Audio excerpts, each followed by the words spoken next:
Il dit à un moment, je suis au milieu d'eux. Pas seulement pour le culte, même pour nettoyer le sanctuaire. Je suis au milieu d'eux. Et alors, quand nous nous sommes retrouvés, il y a eu cette parole qui vient de l'expérience de Daniel. Et c'est une parole qui concerne notre intercession. Je vais la lire, partager ce que nous avons eu hier, avant de dire très courtement ce que j'avais préparé pour aujourd'hui. Vous vous souvenez que Daniel se trouvait en exil. Daniel et tout son peuple, ils étaient captifs. Daniel avait une position privilégiée. Mais Daniel est resté attentif aux souffrances de son peuple. Il est resté dans la tristesse parce que Jérusalem était en ruine et le temple détruit. Daniel intercédait. Et pendant qu'il intercédait, au chapitre 10, nous lisons ceci. Daniel 10, verset 7. Moi, Daniel, je vis seul la vision, et les hommes qui étaient avec moi ne la virent point. Mais ils furent saisis d'une grande frayeur. Ils prirent la fuite pour se cacher. Je restai seul. Je vis cette grande vision. Les forces me manquèrent. Mon visage changea de couleur et fut décomposé. Je perdis toute vigueur. J'entendis le son de ces paroles.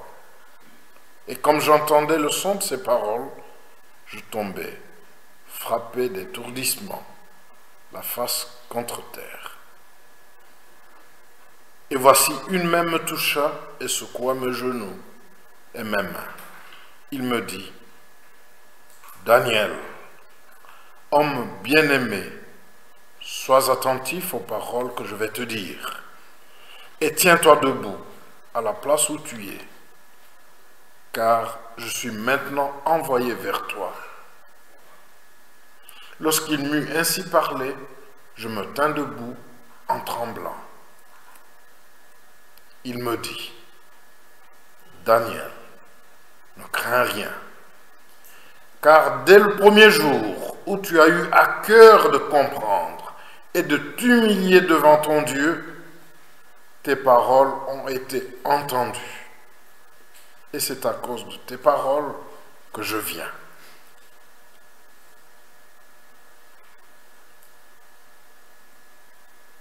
Daniel, ne crains rien, car dès le premier jour où tu as eu à cœur de comprendre et de t'humilier devant ton Dieu, tes paroles ont été entendues. Et c'est à cause de tes paroles que je viens. Comprendre et s'humilier. Comprendre et s'humilier devant Dieu. Comprendre et s'humilier parce que Daniel était conscient de son péché, conscient du péché de tout son peuple. Il ne pouvait se présenter devant Dieu avec orgueil. Il s'est humilié. Et c'est l'expérience de tout homme spirituel, toute femme spirituelle, s'humilier devant Dieu, dans le jeûne et la prière. Et l'être spirituel ici lui dit, tes paroles ont été entendues, et c'est à cause de tes paroles que je viens. Voilà ce qui se passe dans le monde invisible. Voilà ce qui se passe dans le monde spirituel. Le chef du royaume de Perse m'a résisté 21 jours.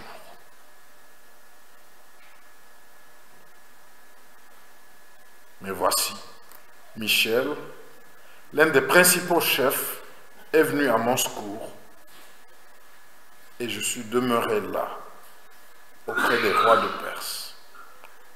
Je viens maintenant pour te faire connaître ce qui doit arriver à ton peuple dans la suite des temps, car la vision concerne encore ces temps-là. Dans le monde invisible, il y a combat, il y a résistance.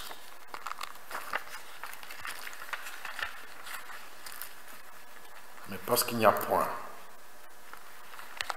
de Dieu comme notre Dieu, parce que rien n'est comparable, ni personne n'est comparable à notre Dieu, la victoire est assurée. L'intercession qui atteint jusqu'au ciel, la prière pour les autres qui va jusqu'au ciel, elle est faite d'humiliation, elle est faite de persévérance. Daniel a commencé à chercher à comprendre, a commencé à prier, à s'humilier, et ses paroles ont été entendues. Mais la résistance dans le monde spirituel a été telle que l'ange en question devait avoir le renfort de la part de Michel, ou Michael, l'ange qui se tient, l'ange puissant de l'Éternel. L'intercession qui atteint jusqu'au ciel, qui va jusqu'au ciel, est intégrée dans un combat invisible, combat spirituel. Pourquoi y a-t-il résistance dans le monde invisible? Parce que l'ennemi ne veut pas le bien du peuple de Dieu. Pourquoi il y a détermination de la part de l'ennemi? C'est parce qu'il veut absolument que le peuple de Dieu soit maintenu dans l'ignorance. Ça, c'est la première chose. Et qu'il soit maintenu dans la servitude. L'ignorance. Voilà ce que le monde invisible veut maintenir. Ce dans quoi il veut maintenir le peuple de Dieu. Et quand on est dans l'ignorance, on patauge dans la servitude, on se contente même de la servitude. On pourrait dire, mais on est bien. Daniel pouvait dire, je suis bien, et il était bien, sur le plan social, sur le plan matériel. Et là, le monde invisible aurait été content de savoir qu'il se contente de ce qu'il a, il se contente de ce qu'ils ont. Il reste dans la servitude. Alors il y a détermination de l'ennemi, et quand Dieu agit, il y a résistance de l'ennemi, afin que l'ignorance persiste et que la servitude continue à avilir le peuple de Dieu. Mais la victoire de notre Dieu est certaine. Amen. Parce que nous n'avons pas à combattre, dit Paul, ni contre la chair, ni contre le sang. C'est bien cela. Mais contre les esprits dans le monde invisible. Et là, Dieu envoie encore ses anges combattre pour les siens. J'ai lu hier avec notre garçon qui était là et mes sœurs qui étaient là, parce qu'il y avait un jeune homme, hein, comme je vous disais, nettoyer le sanctuaire, ce n'est pas l'affaire des sœurs, non, c'est l'affaire de tout le monde. Et je leur disais hier de comprendre ce que dit Dieu des anges. Ce sont des esprits en fonction que Dieu envoie pour accomplir un service en faveur de ceux qui doivent hériter du salut. Je n'invente pas la définition, je redis Hébreux chapitre 1, verset 14. Bien sûr, c'est formulé sous forme de question rhétorique, une question dont la réponse est dans la formulation même de la question. La réponse est positive, affirmative. Ne sont-ils pas tous des esprits en fonction, esprit de Dieu, envoyés pour accomplir un service en faveur de ceux qui doivent hériter du salut? La réponse est si. Les anges, encore aujourd'hui, sont les esprits que Dieu envoie pour accomplir une mission en faveur de ceux qui doivent hériter du salut. Hériter du salut au nom de Jésus. Hériter du salut par le sang de Jésus. Hériter du salut par la foi en Jésus-Christ. Eh bien, ceux qui doivent hériter du salut, ils bénéficient de ce service dans le monde invisible. Daniel l'a vécu. Le peuple d'Israël est passé par là. N'arrêtons pas d'intercéder. Car la résistance, elle est là à cause de la détermination de l'ennemi, mais la victoire est certaine. Dieu envoie à notre secours, dans le monde invisible, les esprits qui sont en service, les anges, pour accomplir un service en notre faveur. Et notre partage d'aujourd'hui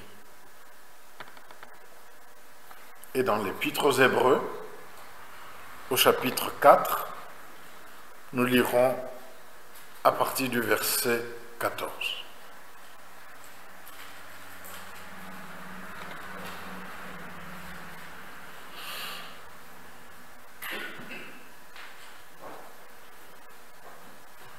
Hébreux 4, 14.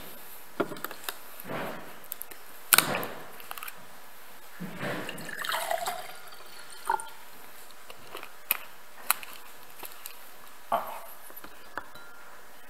il est déjà là.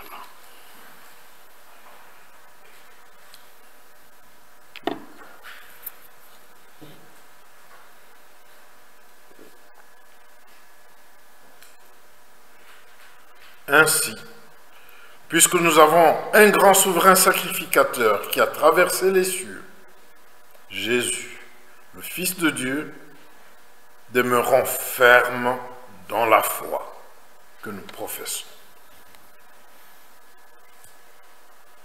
Ceux qui doivent hériter du salut, ceux qui bénéficient du service des esprits envoyés par Dieu, les anges,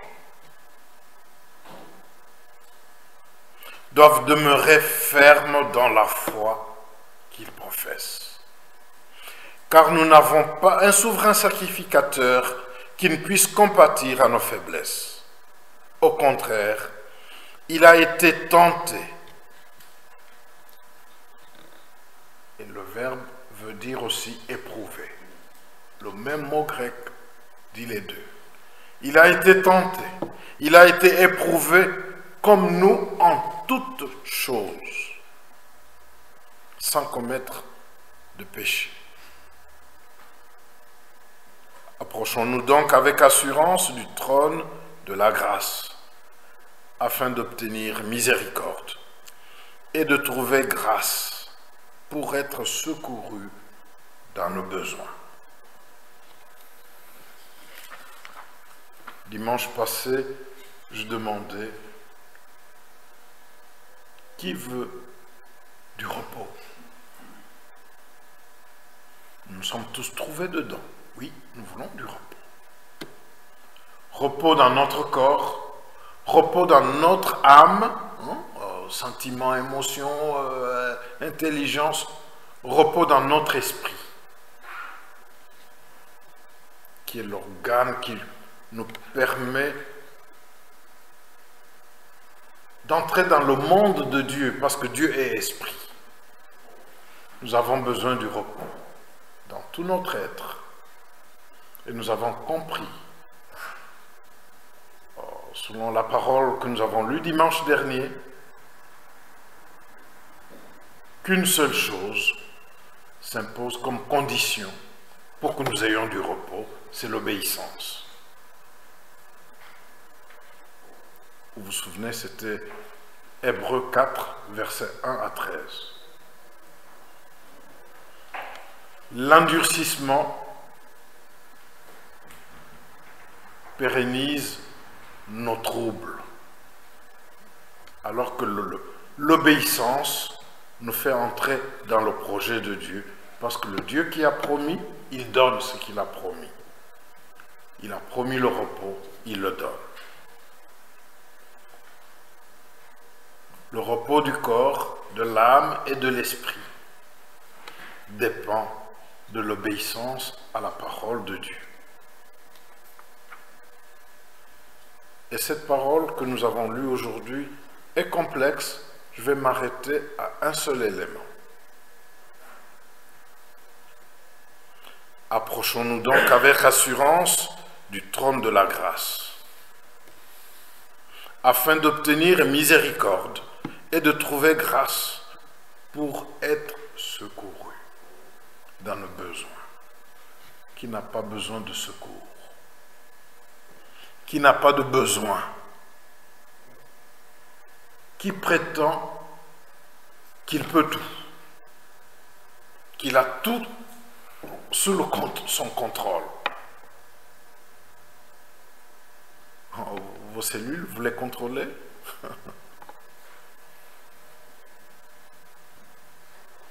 Vos muscles, vous les contrôlez? Vos nerfs, vous les contrôlez? Comment dire, moi ça me suffit, moi je suis bien? Non. On peut aller plus loin. Notre être psychique, nous le maîtrisons? Et ce qui se passe dans le monde spirituel, nous le maîtrisons? Nous avons besoin d'être secourus dans nos besoins. Ce texte, je dis qu'il est complexe, il a beaucoup de choses. Il nous a déjà rappelé ce que nous avons chanté, ce qu'est le Christ pour nous. Mais ici, c'est dit dans d'autres mots, il est le grand souverain sacrificateur, celui qui entre dans le Saint des Saints, dans le temple qui n'est pas fait de main d'homme, devant le Dieu trois fois saint, pour obtenir la faveur dont nous avons besoin. C'est lui notre souverain sacrificateur qui, auprès du Père, nous obtient cela. Mais nous nous arrêtons à ce verset 16 parce qu'il nous interpelle. Approchons-nous donc avec assurance du trône de la grâce. Dans la parole de Dieu, il y a beaucoup d'expressions décrivant le trône de Dieu. C'est le trône de justice, c'est le trône... Mais ici, arrêtons-nous au trône de la grâce, où tout est gratuit. Le trône de la grâce est le trône où Dieu regarde le sang de son Fils Jésus-Christ et il donne le reste. Il donne gratuitement. Le trône de la grâce, voilà où se trouve le pardon. Et celui qui n'est pas pardonné n'est pas en communion avec Dieu. C'est au trône de la grâce qu'on reçoit, par la grâce, le pardon de Dieu et la communion avec Dieu. Alors, la parole nous dit, approchons-nous avec assurance de ce trône de grâce. Parce que c'est là que se trouve notre pardon, le pardon dont nous avons besoin. C'est là que se trouve le secours dont nous avons besoin, le secours dans nos besoins. Avons-nous des besoins? La parole nous dit, approchons-nous du trône de la grâce pour obtenir la miséricorde de notre Dieu, pour trouver grâce auprès de notre Dieu, pour être secourus dans nos besoins. Approchons-nous du trône de la grâce, parce que notre secours s'y trouve. Notre salut s'y trouve. Nous avons chanté « Ta bienveillance, ô Éternel, vaut mieux que tout ce que j'ai vu ». Eh bien, il a encore de la bienveillance, il y en a encore au trône de la grâce de Dieu. Approchons-nous de ce trône. Ne laissons aucun parasite. Hein? Parasite. Vous savez, quand on écoute la radio et que l'émetteur n'est pas bien atteint, il y a toutes sortes de crises. Évitons les parasites, tout ce qui nous embrouille, tout ce qui ne nous permet pas d'entrer dans la communion véritable avec le Seigneur. Évitons tout ce qui nous éloigne de lui pour nous approcher avec assurance de cette source où se trouve le pardon, la miséricorde, où se trouve la grâce, la gratuité de tout ce dont nous avons besoin, où se trouve le secours dont nous avons besoin dans nos besoins. Nous avons des besoins. Et sur le plan individuel, nous avons des besoins. Dans nos familles, nous avons des besoins. Que personne ne dise « ma famille est au large, moi je suis arrivé ». Que rien ne nous trompe pour dire « moi dans ma vie personnelle, tout est en ordre, tout est ok ». Non. Ni dans notre vie personnelle, ni dans la famille, nous ne pouvons affirmer cela. Encore moins dans l'Église. Nous ne pouvons pas dire, nous dans notre Église, tout est ok maintenant, on est arrivé. Non. Nous avons des besoins individuellement. Sur le plan de nos familles, sur le plan de l'Église, nous avons des besoins. La parole nous dit, approchons-nous du trône de la grâce. Faisons comme Daniel. Cherchons à comprendre, parce que Dieu veut que nous comprenions des choses. La révélation, l'illumination. Paul priait pour que les chrétiens reçoivent cette grâce de Dieu qui illumine les yeux de leur cœur afin qu'ils voient. Nous avons besoin de voir, nous avons besoin de comprendre. Parce que l'ignorance nous maintient dans la servitude. Approchons-nous du trône de la grâce pour comprendre. Pour que Dieu illumine les yeux de nos cœurs afin que nous comprenions que là où nous pensons que nous avons réussi, eh bien nous avons échoué. Là où nous pensons que nous avons obtenu, eh bien nous avons perdu. Approchons-nous du trône de la grâce afin que notre esprit soit illuminé pour comprendre les choses que nos yeux ne voient pas. Ou que nos yeux voient selon nos sentiments, nos émotions, selon notre chair. Et quand nos yeux voient selon notre chair, on peut être tranquille. On peut reporter le moment d'intercession, on peut reporter le moment de jeûne et prière et le reporter indéfiniment. Si nous ne regardons qu'avec nos yeux de la chair et si nous ne ressentons qu'avec nos sentiments, nos émotions, nous pouvons reporter tout engagement spirituel. Et là, nous serons encore maintenus dans l'ignorance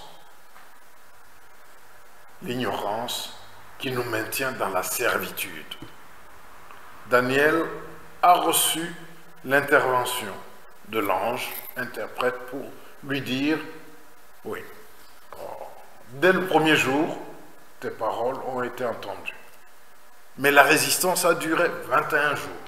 Autrement dit, pendant ces 21 jours, Daniel est resté dans l'attente, dans l'humiliation, pendant qu'il attendait. La résistance a duré et Dieu est intervenu au travers des anges pour lui faire comprendre, c'est cela d'abord, comprendre ce qui doit arriver. Ne soyons pas aveugles, ne nous contentons pas de voir juste à 20 cm, nous devons voir plus loin. Parce que nos familles sont exposées. Nos vies individuellement sont exposées. Et l'ennemi est déterminé. Comme il était déterminé au point de résister aux anges de Dieu pendant 21 jours, il est déterminé. Ne nous contentons pas de ce que nous voyons, de ce que nous avons. Humilions-nous pour que Dieu nous révèle, illumine les yeux de nos cœurs pour que nous fassions un pas plus loin. Et maintenant, retenons ceci. Nous nous approchons du trône de la grâce et Dieu veut nous donner cette grâce de comprendre. Dieu veut nous donner cette grâce de recevoir le secours dans nos besoins.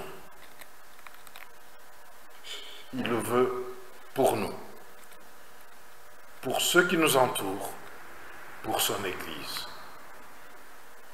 Quand allons-nous nous humilier pour nous-mêmes? Quand allons-nous nous humilier pour nos familles? S'il vous plaît, ce n'est pas tout le monde qui le fera. Un individu, comme Daniel, ce qu'il fait a du prix devant Dieu. S'humilier pour sa famille, c'est peut-être un seul dans la famille qui s'humilie, qui combat. Pour l'Église, il en est de même. Quand allons-nous nous humilier pour que Dieu remplace l'ignorance par la connaissance? Quand allons-nous nous humilier pour que Dieu remplace la défaite par le secours du Dieu souverain dans nos besoins? Les besoins spirituels de l'Église, le besoin dans les ressources de l'Église. Et quand je dis ressources, ne pensez pas d'abord à l'argent. Ressources humaines, des hommes et des femmes que Dieu a équipés pour le servir. Les hommes et les femmes qui respirent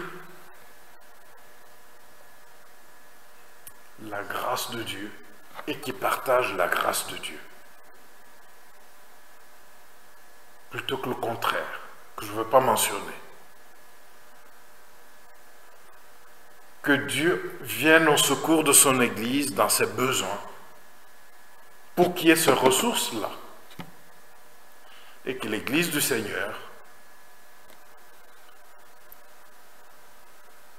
passe à une autre étape, celle de la construction, celle du réveil.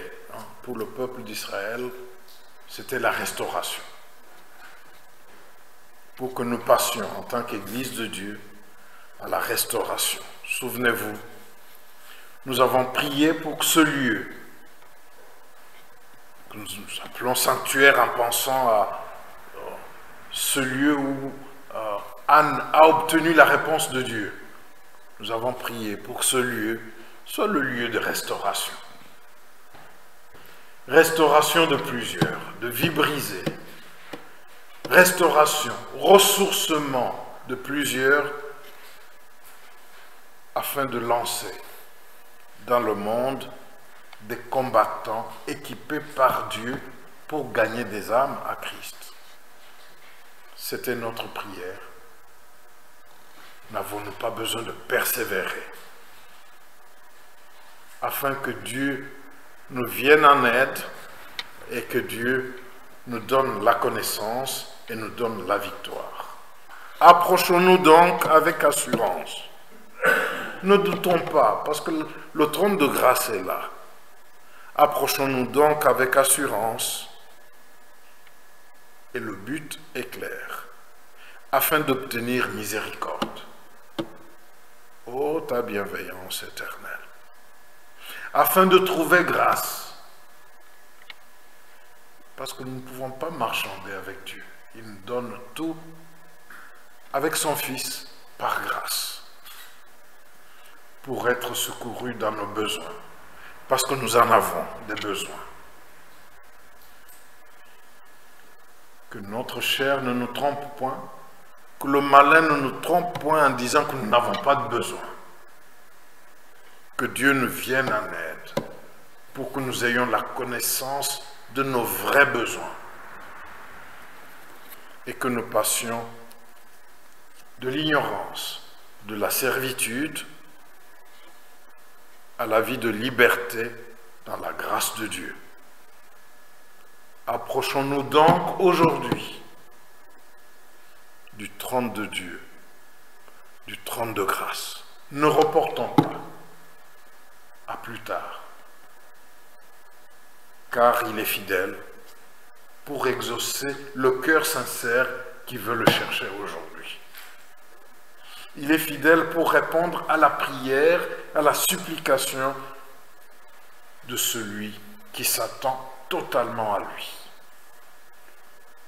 Approchons-nous avec assurance, car celui qui s'est présenté devant Dieu, dans les cieux, Jésus-Christ, le Fils de Dieu, s'est présenté avec son sang, qui parle mieux que le sang d'Abel.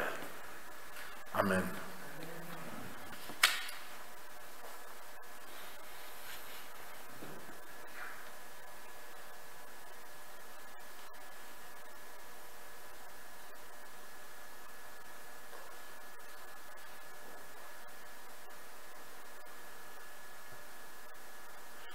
Parce que nous avons quelques minutes, nous allons prier librement, chacun répondant au Seigneur, parlant au Seigneur de son cœur. Ô ta bienveillance éternelle vaut mieux que tout ce que nous avons connu. Nous le proclamons, parce que ton trône de grâce demeure pour nous, pour chacun de nous encore ce matin. Nous proclamons, Seigneur, qu'il y a encore de la bienveillance à ce trône de grâce, qu'il y a encore du secours pour nos besoins à ton trône de grâce. Ô ta bienveillance éternelle vaut mieux que tout ce que nous avons connu. Donne-nous la connaissance afin que nous réalisions ce qu'est notre situation.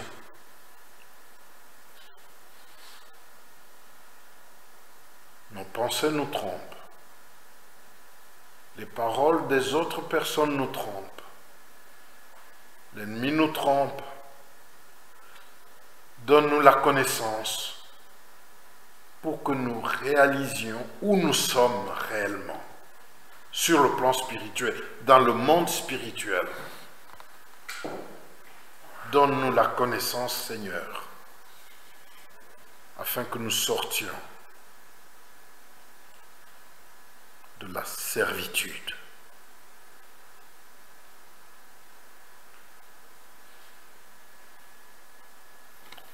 Vous êtes libre de prier.